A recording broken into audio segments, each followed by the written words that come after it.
Rahayu, rahayu, rahayu. Salam hormat, salam budaya. Saya Mbak Gimbal, Sang Putra Alam, Panglima Tinggi Laskar Lembah Mayat. Dan saya juga seorang dukun. Kali ini saya akan menanggapi sebuah peristiwa yang lagi fenomenal, yang lagi viral. Yang dimana video ini sebenarnya tidak sengaja diucapkan oleh seorang menteri, apalagi menteri agama. Ada perkataan yang seolah-olah ini suara speaker yang suaranya berbarengan disuarakan ini mengganggu lingkungan, mengganggu masyarakat yang non-muslim. Sekali lagi perlu saya ingatkan ini teman-teman ya. Akhir-akhir ini memang banyak fenomena yang bermotif untuk saling adu domba. Sebelum kita membahas ke inti persoalan, coba kita cermati baik-baik kalimat per kalimat yang disampaikan oleh beliau. Nah, memang kalau ini digoreng, perkataan beliau ini tidak ubahnya dengan perkataan pada waktu Mbak Gimbal menantang para ulama, Mbak Gimbal menantang habaib, kiai, ustadz. Digoreng lah oleh kelompok-kelompok orang-orang tertentu.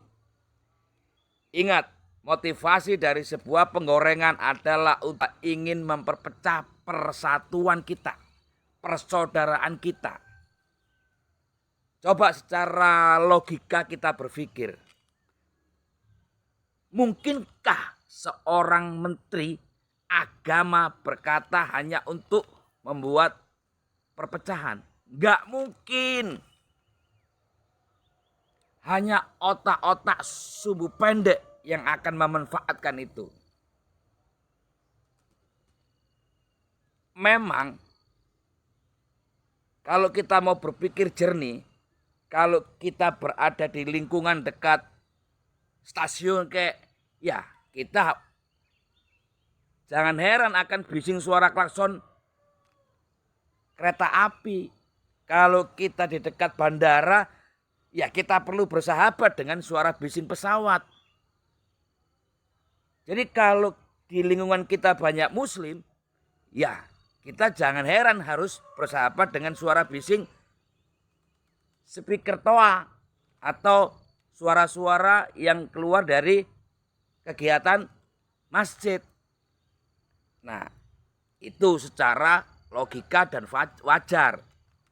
Tapi yang tidak wajar ada mulut seorang sengkuni, yaitu bernama Roy Suryo. Orang ini menambah-nambahin bahwa Pak Menteri itu seolah-olah ada azan yang digambarkan seperti yang kita selalu dengar di situ. Padahal nggak ada sama sekali penjelasan Pak Menteri bahwa ada suara azan. Nah, ini diambil kesempatan oleh orang-orang yang memang radikal, orang-orang yang kelompok-kelompok sengkuni untuk membuat pergerakan-pergerakan yang tujuannya semakin memperpecah belah persatuan orang-orang atau umat-umat muslim. Hati-hati. Kita ulangi lagi kata demi kata beliau. Dan di bait-baitnya beliau ingin antara agama muslim dan agama yang lain-lain itu harmonis, sejajar, tidak saling mengganggu. Volumenya dikecilkan, ada standar volume. Dan jika itu disuarakan serentak, maka juga akan rame.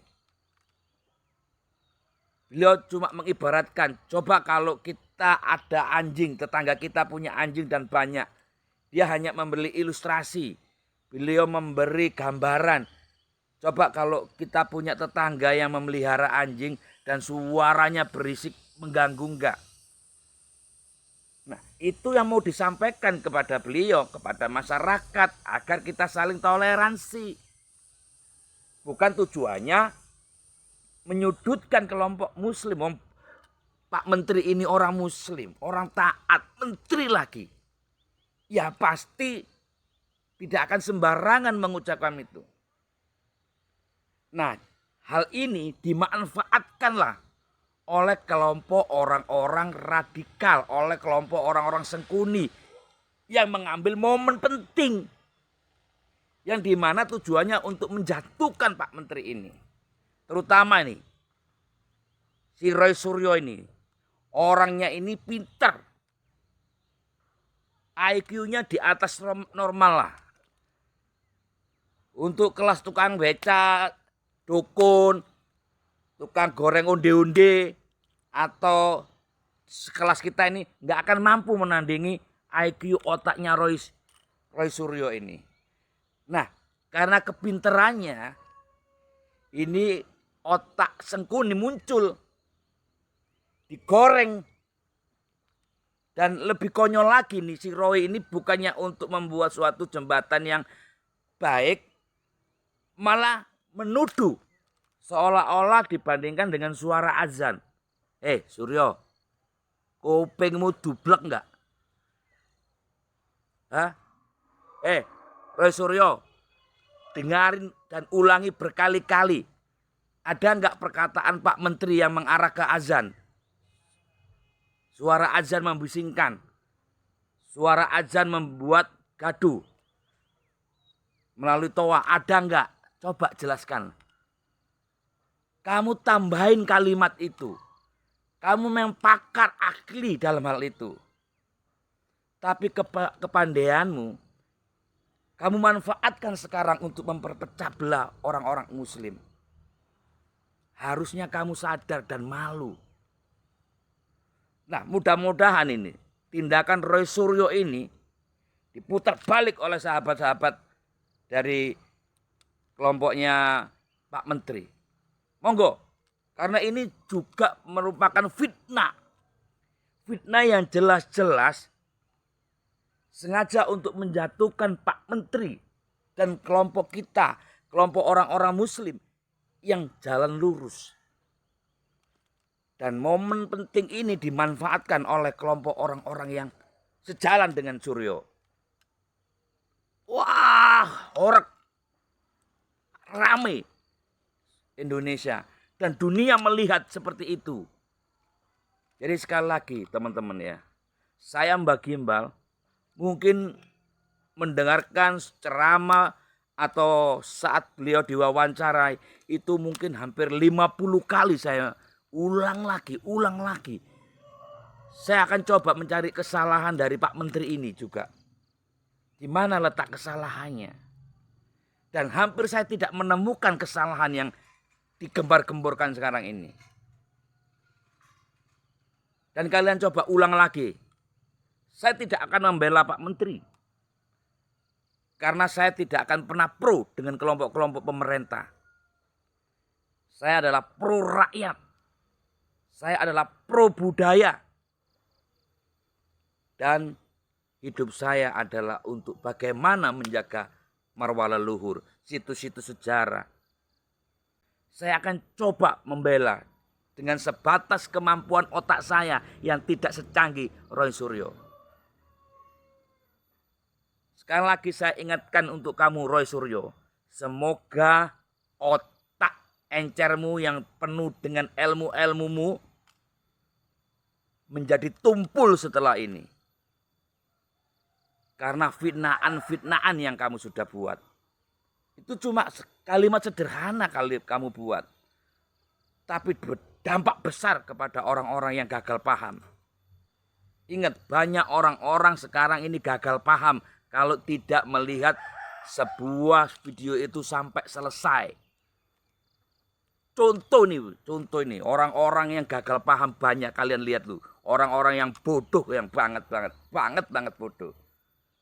banyak orang-orang bodoh ya, yang begitu ada berita sesuatu digoreng segera tanpa melihat sesuatu dampaknya. Nggak usah jauh-jauh ya. Video Mbak Gimbal menantang para ulama itu digoreng.